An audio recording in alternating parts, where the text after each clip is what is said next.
दुपारचं जेवण झाल्यानंतर आम्ही आज परत आर्यांसाठी स्कूल बघायला निघालो होतो. म्हटलं 1-2 ऑप्शन्स अजून बघावेत. तर इथे आमची स्कूल व्हिजिट झाली होती.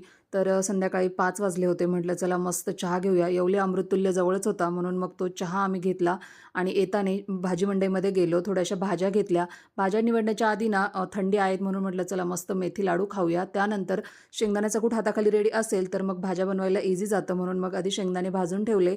त्यानंतर मी इथे स्वयंपाक बनवायला घेतला. तर आज बनवायची होती मला पालकची भाजी. त्यासाठी मी पालक स्वच्छ धुवून घेतला, कट केला. कुकरमध्ये तेल, पालक, लसूण, हळद, कच्चे शेंगदाणे, चण्याची डाळ आणि थोडंसं पाणी घालून 3-4 शिट्ट्या करून घेतल्या. तर बघा इथे मस्त पालक शिजलाय.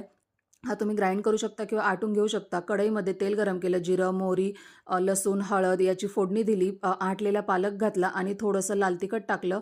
त्यानंतर थोडंसं उकळे आल्यानंतर 2 चमचे शेंगदाण्याचा कूट घातला आणि चवीपुरतं मीठ घातलं. तर मस्त आपली पालकची भाजी रेडी आहे. बाय.